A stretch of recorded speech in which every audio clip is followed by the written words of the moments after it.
Hey guys, welcome back to the Farmer Hunt YouTube channel.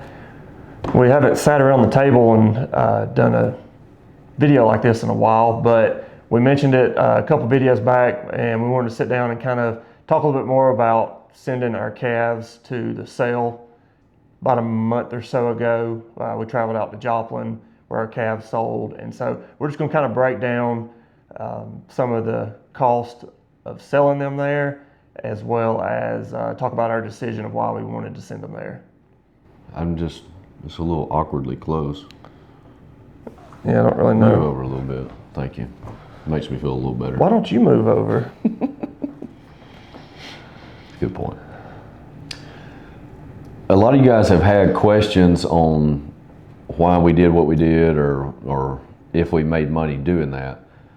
And I would like to start off and say everybody's operation is different. And basically we'll bring you the information on why we made the decisions that we made. And you can use those data points to see what makes the most sense for your operation.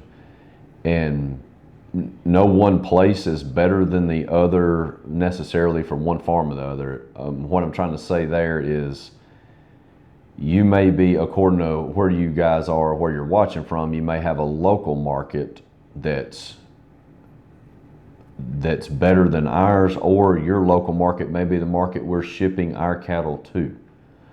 So use these numbers that we look at. We'll tell you all, break it down. And this, we've learned this over years. We've done it a long time and left a lot of money on the table to be able to figure these things out. And is some things that we see as elementary that you guys may have not have thought of. There's some things that you guys may can add in that we haven't thought of. But all these little factors, each factor adds up and makes a substantial difference monetarily. And that's how we feed our children. So we want to look at these factors and see and help you guys look at them. If there's something that's missing, or if you got any other questions, let us know. And we'll kind of break it down and see and let you know why we did what we did. We were pleased with the decision, and we were pleased enough to where we've sent more to the same location. So we'll do a quick recap in case somebody missed our video. We sent 63 head. There were 27 heifers and 36 steers. We had about 52,000 pounds on the trailer. So if you missed that video, that's what we're talking about. But those are the animals that sold. These were animals that we had raised on our farm, off of our cows, home raised, 2 rounds of vaccinations. One of the first things you want to do, to be able to do, is identify your animals and what you've done to the animals. Our vaccination program. Let the guys know where you're selling them, what they've had done to them, how many rounds of shots, have they been wormed, or do you guarantee the heifers open? That's a big factor. Are they steered?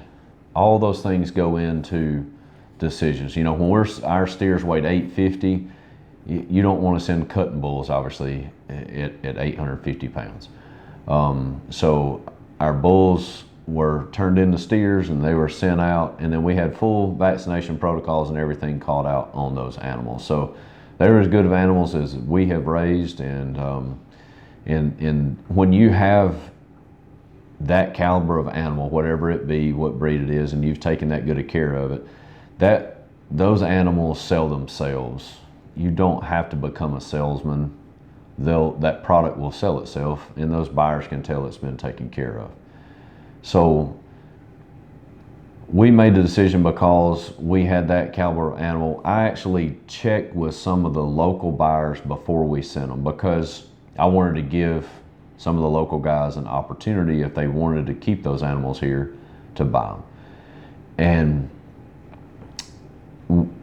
those steers weighed 850, brought 275.5. I gave a price at 272 to some local guys, and basically didn't get a response, which means they thought I had 2 heads. And I actually priced the heifers out at 248, weighing 819. They brought 260. And I still didn't get a response out of those heifers. There was a guy that I know locally that sold his steers weighing about 840, so 10 pounds lighter, the same week for $2.50 a pound. So ours were 25 cents higher. He sold them to a local buyer at $2.50 with a 3% shrink. If you guys don't know what shrinkage is when you put the animals on the truck and you ship them a certain amount of mileage, they will lose weight. They go through stress, they poop in the truck, they lose weight, and those buyers don't like to pay for shrink. You know, if an animal leaves at $8.50, when it arrives, according to how far that animal goes, it may lose 30 or 40 pounds, usually on a percentage. So 3% of body weight is a usual factor, and a lot of times I've heard of animals shrinking 5% if they go, you know, if there's stressful conditions or they go a long way, or it can add up. Generally, rule of thumb, 3% shrink. So he got 25 cents a pound less and had to pay 3% shrink. You say, well, ours shrunk. Well, about that. So this sale that we sold at was on a Monday. We shipped those cattle out on a Friday.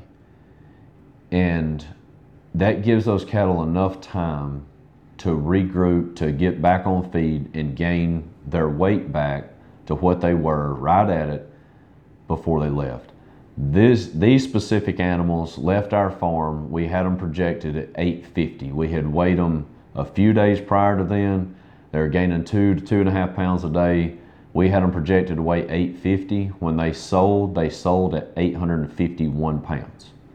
They went 700 miles on a truck, but within 2 days, they were able to gain their weight back, so we would call that a 0% shrink.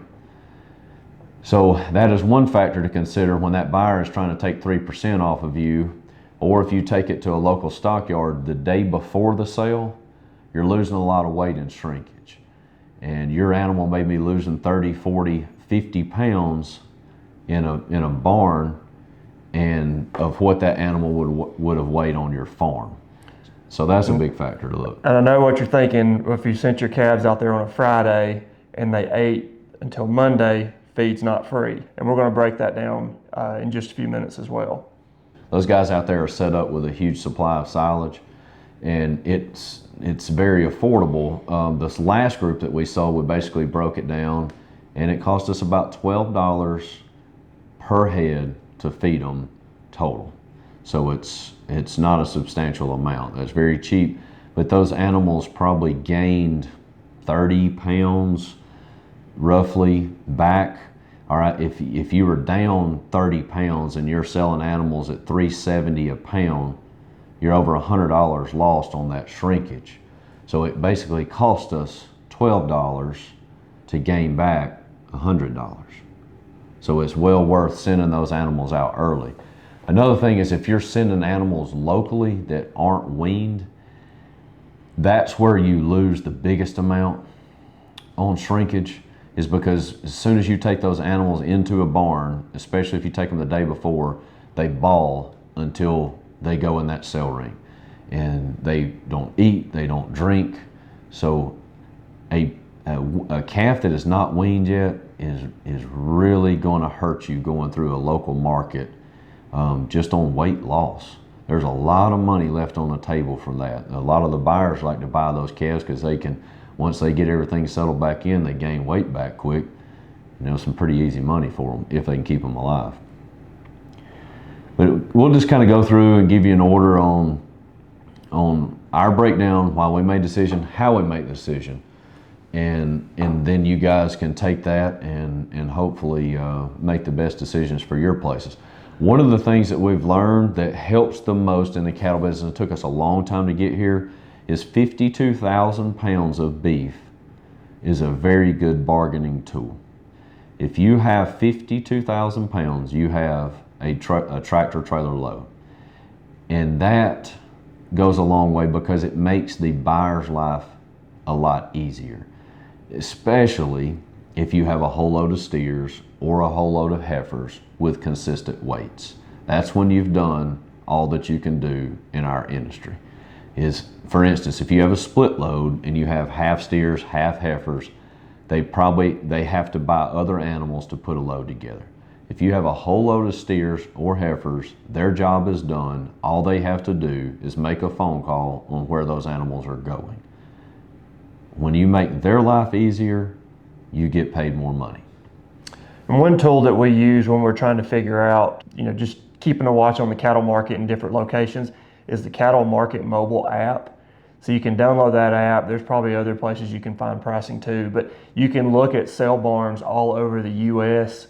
and see what grade animal. You can see feeder steers, feeder heifers. There's all kinds of stuff on there you can see. So that way, if you have some, you think your steers are number 1 steers, you can see kind of what they're averaging. If you think they're number 2, you can see kind of what they're averaging. So it just kind of gives you a way to know what the market's doing somewhere. And always be honest with what animals. I know we always want our animals to be number 1s. If they're not number 1s, that's okay. But look at the stats and see what number 2s are bringing to be realistic on what you should expect for your animals. And you may have a group, say you have a group of 20 animals, and you may have 5 number 1s in there and 15 number 2s. And you can get a good read of what you feel like your animals will bring before sale day comes. But what I did, one tool I used to price our animals locally, you can look at any stockyard in the nation reports data on what their animals are bringing. One thing you have to be aware of is how many animals are reported at that stockyard. So if you get small stockyards and you look at a weight classification, say number 1 steers that weigh, they'll report, they may weigh 716 or whatever animals they sold. If they only report 3 or 4 animals sold, it's just not a lot of information to go by. You want to look at some of the stockyards, and you can look at state averages. You can look at the entire state of Alabama. It will compile all of the stockyards and tell you what weight classifications brought what amount, what dollar amounts. So what I did selling to price them locally, I took Alabama, I took Missouri, I took Nebraska. Nebraska is usually the top end, one of the top end of the markets. And I took state averages for the weights that we expected our cattle to be, and we expected our cattle to be number 1s. And I took those 3 states on our weights and averaged the prices together. And that's how I priced. So in Alabama, it was around 250. In Missouri, it was around 270. And then Nebraska, it was about 290, which in those numbers are rough, but it gave me a little over a 270 average. And that's how I priced them because I thought that was fair. And it wound up being almost exactly what they brought in the market we sent them to. Basically, that app is a good guide and a tool, and it helps us. The cattle market is a moving target. Our cattle that we recently sold brought as much, weighing 630 to 700 pounds, as those did at 850. But when we sold those animals that we sold at 850, when they weighed 630, that market wasn't there. So that target's always moving, and you need to watch daily if you have a group like that to sell to see when it makes the most sense for you, because when you project into the future, we're all guessing. If we weren't, we would all be rich. So you have to make that decision daily and then plan for it. And I believe one thing is key is relationships. We have good relationships with these guys locally. They do a good job. There's a need for these stockyards. They've always been good to us. And we sell locally. We sell a lot of animals locally.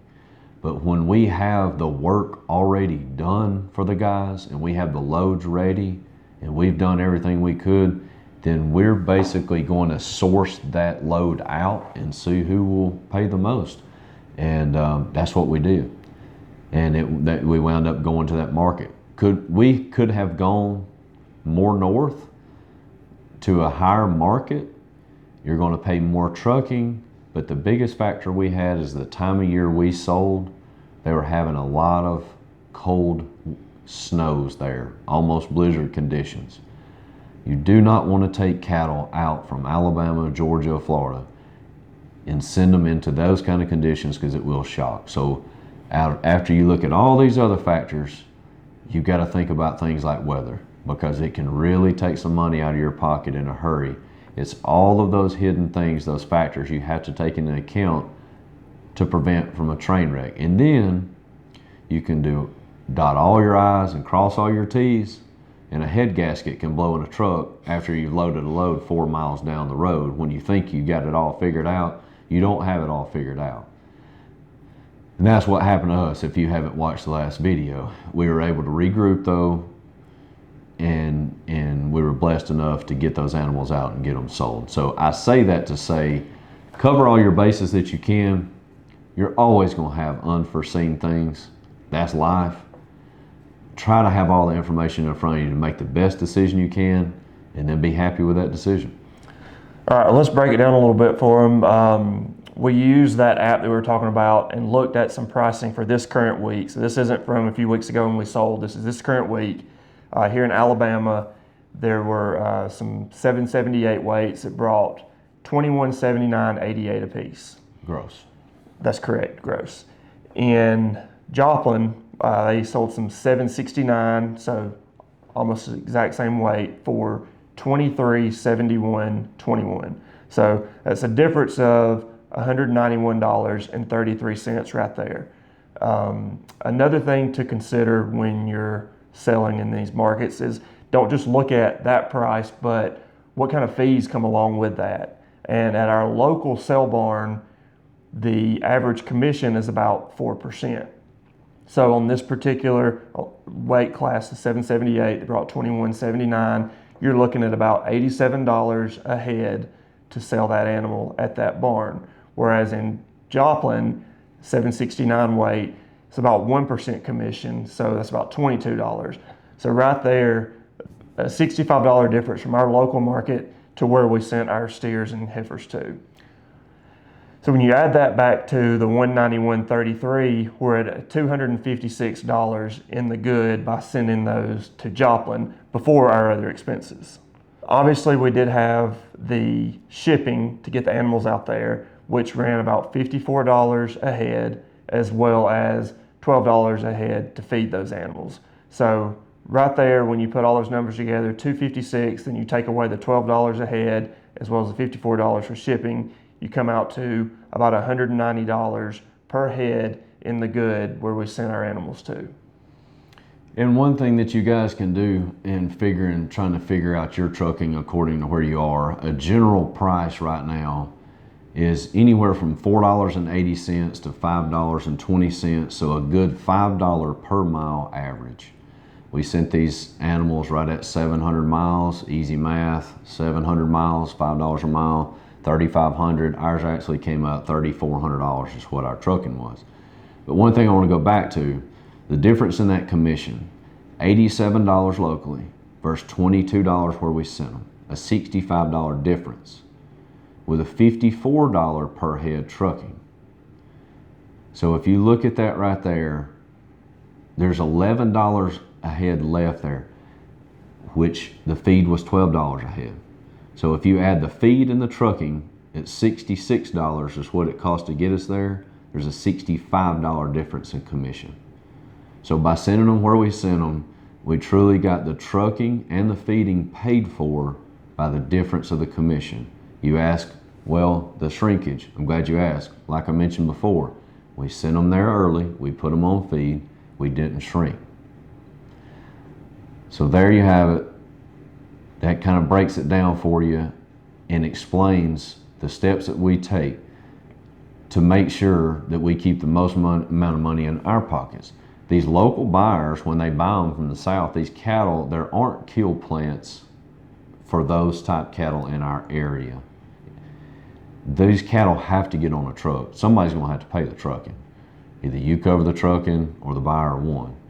That's a figured expense, so they can't pay as much locally for those cattle. And I understand that because somebody's got to pay the trucking. But do your work. Make sure to be honest about the animals. Make sure to be honest on how long they've been weaned, what you've done to them, maybe who the sires of the animals are, and then work toward getting loads. Does this make sense to send 10 animals? No, it does not. Because when we come up with $54 a head trucking, that's because we sent 63 animals and it cost us $3,400 to get them there. The more animals you put on, so if you sell animals at a lighter weight, for easy math, if you send 520 pound animals, you can put 100 animals on that truck. So your per head trucking obviously goes down. So that's another factor to look into if you want to feed cattle out west. The lighter you send them, the more animals you can send on a truck.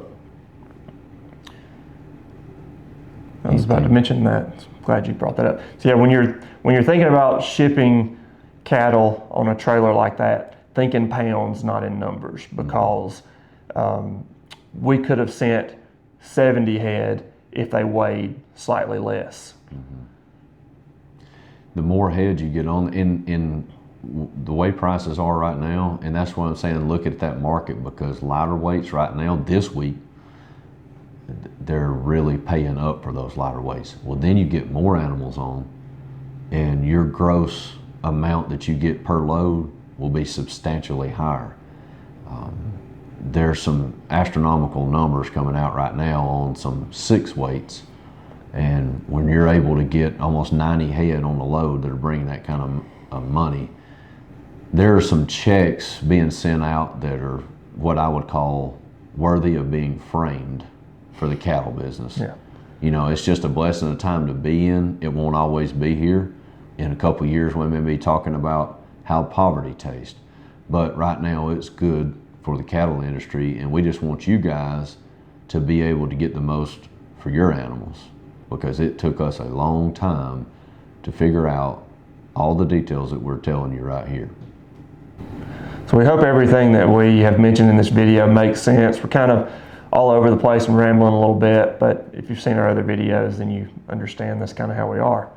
But we just wanted to kind of break it down a little bit. That way, if you weren't familiar with the shipping process or even selling cattle in different markets, you know, this is what we did. The next time we have 60-something calves ready to go, I don't know, we'll look and see. We're not set on sending stuff to Joplin. We're not set on selling outside of Alabama. We're just set on where we can make the most money out of our calves. And one thing that I feel like is very important is make a relationship with someone wherever you're sending cattle to. You hear a lot of people say, well, I'm not sending my cattle to somewhere I don't know them and they're going to take advantage. I understand what you're saying. But when you have a product and you have a full load of calves, make a trip out, shake someone's hand. These places that are selling that amount of animals per week, they don't continue to do that if they had a bad reputation. Send your animals out there, go meet someone, shake their hand, get comfortable with them, talk to them through, they'll give you cell phone numbers, talk through them through text. They represented our cattle well. I couldn't be more pleased with those guys and how they did with us. But like you said, it's like we talked about before, it's a moving target. The next time we have a load, we're looking at all the markets. I mean, you didn't even throw that thing on vibrate.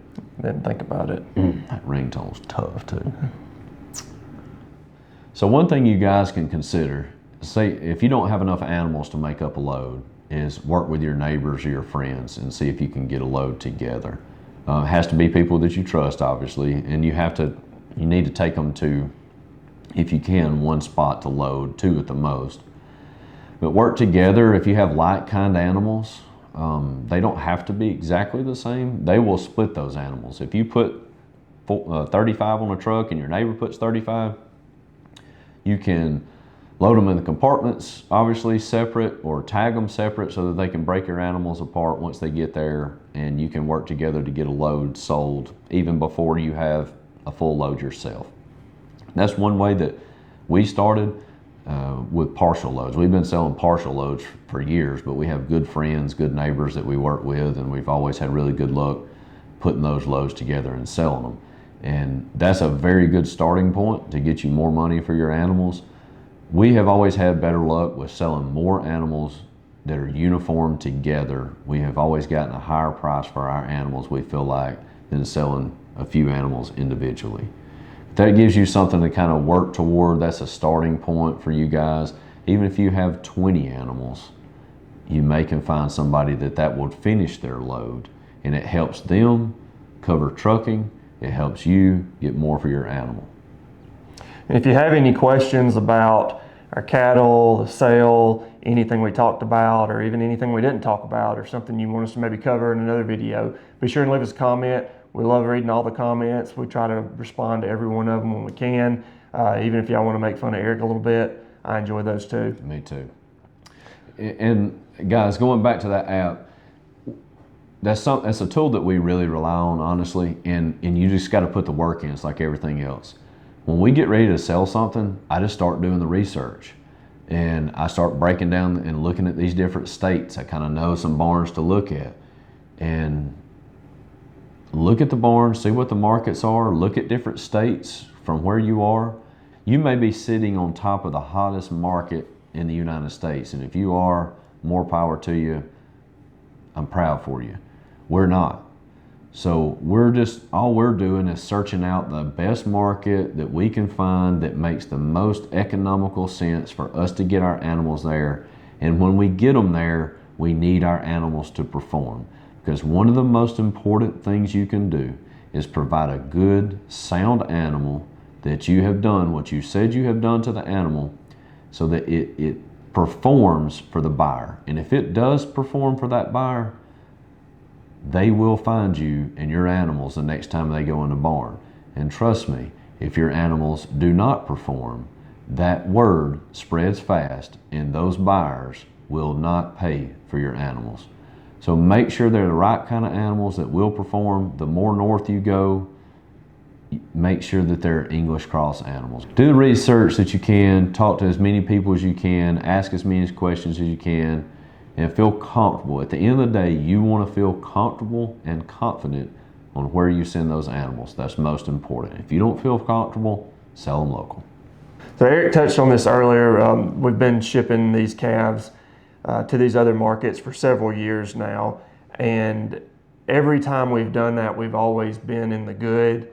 We haven't shipped anything to another market and sold under what they would have done in our local market. Everything has been $50 a head and greater. So obviously right now the cattle market is up compared to where it was a few years ago, so it's even better now, but the least amount per head that we have come out in the good is about $50. We've always been able to profit around $100 a head more sending our cattle out to hotter markets versus selling them at the local market. And that he's talking about there is after the expenses are taken out. That's correct. not before. That's mailbox money, about $100 a head more. So it gives you guys something to work toward to keep more. I want you to keep more money in your pockets. All right, so we're going to leave y'all with a Bible verse like we usually try to do at the end of our videos. And today it's going to be 1 Timothy chapter 6, verse 17 through 19. Instruct those who are rich not to be arrogant, nor to put their hope in wealth, which is so uncertain, but to put their hope in God, who richly provides us with everything for our enjoyment. Instruct them to do good, to be rich in good works, to be generous and ready to share. In this way, they will store up treasure for themselves as a firm foundation for the future, so that they may take hold of that which is truly life. It's a good one. Thank y'all for watching. Hope y'all enjoyed our video. Come back for the next one. See you guys.